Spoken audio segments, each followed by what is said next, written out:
Welcome back to another episode of the Pain, Performance, and Pohada podcast. I'm your host, Dr. Nick Smith. I'm a licensed physical therapist and strength and conditioning coach for jiu-jitsu and other combat athletes. I want to start this podcast by saying I strongly dislike social media. I think there are aspects of social media that I think can be very powerful, and when used correctly in the right way, awesome. It has a lot of potential. Unfortunately, in the coaching space, I've become more and more discouraged by some of my colleagues and just people in general. And I think social media has people acting maybe a lot of it differently than how they are in person. And it's given people maybe a little bit too much confidence to spout off some nonsense or say something that maybe you wouldn't be so bold to say in front of somebody to their face. And I'm not talking like in terms of just like an altercation or like trying to fight somebody, although that does happen. There have been some instances recently with the viral video of one of my teammates in an in-house tournament ended up breaking someone's leg. And, everybody, a lot of people have had their takes on it and whatnot, but some of the comments were absolutely insane. And there were people that were actually calling this person's place of employment to get them fired. Like, you guys are out of your fucking minds. And I'm not just saying, I really mean that.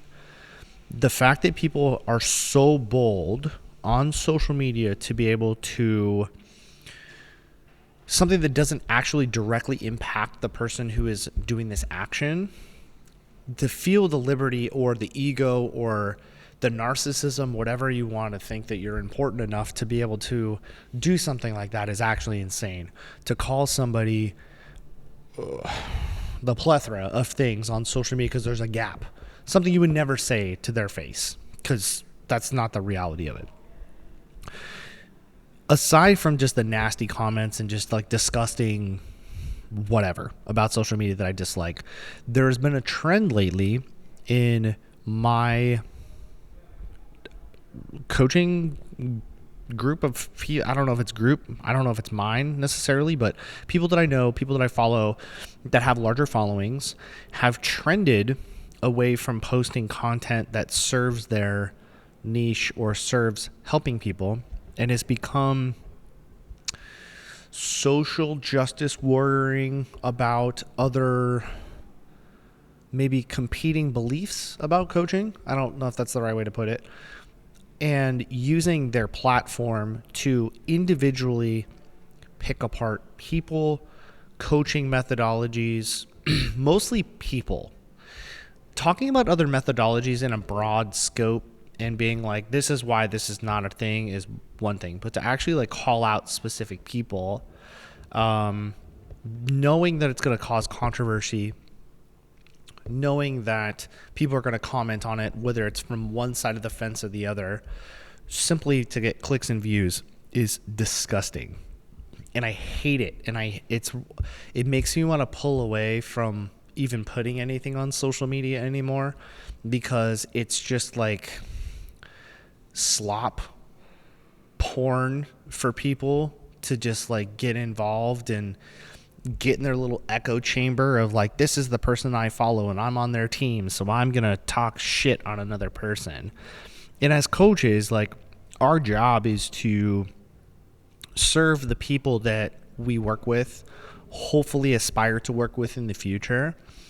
And I do agree with the things that these people are saying. It's not that. It's the way that they're going about it through social media, as opposed to just being like, hey, this is false information. A lot of people come to my, ask me questions about certain people, certain coaches, like, hey, what do you think about this? Well, this is what I think. There's no root in evidence, right? Like, you can say it and be professional about it. I'm obviously very outspoken about Anaconda knee braces. But like, I'm not calling out the owner for it and calling him a dirtbag. I just think that their marketing is predatory and the things that they claim in their ads are not true. And I'm not individually calling out specific grapplers that have sold their soul to make an extra dollar to push these braces. Like that's not the type of content I want to put out. That's not what I want to be associated with. But there's a group of coaches that are in their own little echo chamber circle jerk where all they've kind of done is just like gang up on one specific group. And to be fair, the things that they are saying is true. I'm not disagreeing with the actual content of the things that they're saying. I really just dislike how things are going. And, as a strength coach or even a physio, really isn't that much to post. It's that exciting, right?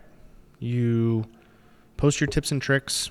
You try to post some things that are evidence-based, try to get people in that direction.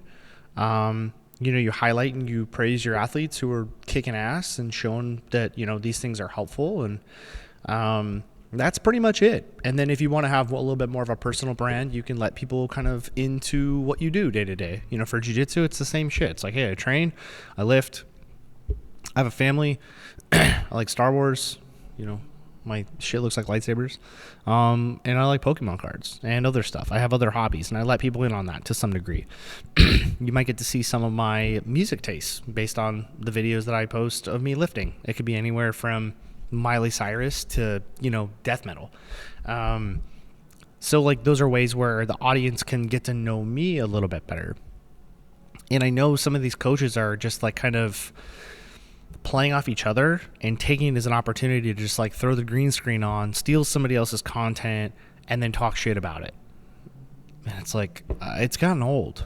And like, have we lost our way as coaches? Like, is this what we have to do because you don't have anything interesting to say?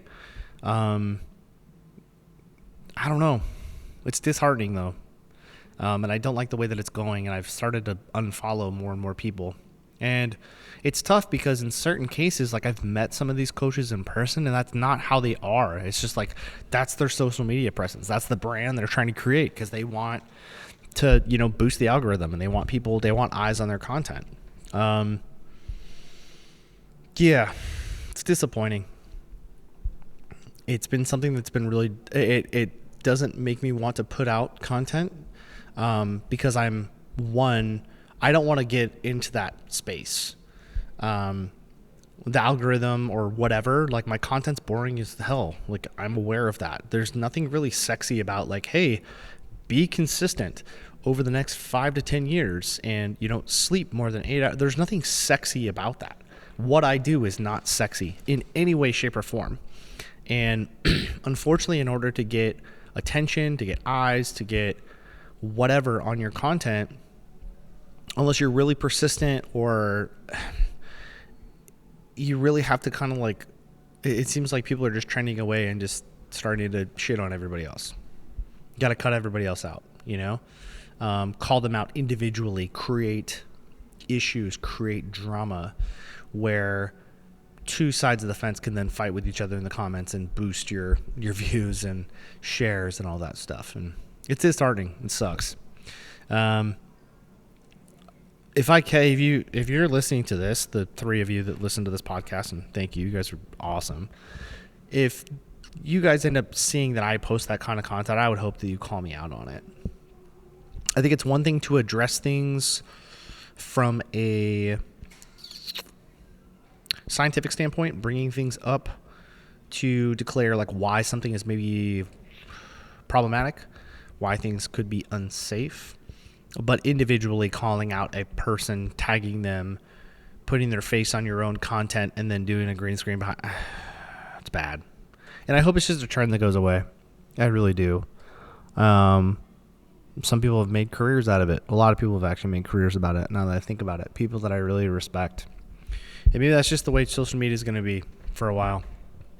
But I appreciate you guys who mess with me, and listen to my stuff and kind of are maybe a little bit more educated than the next person about how to manage things. Like, it makes me happy when I get people who reach out who are like, hey, somebody in my team was like, oh, just go get a knee brace and keep training. And they're like, no, I remember your content and how adamant you are about that. Like, that's good. Like, that makes me happy.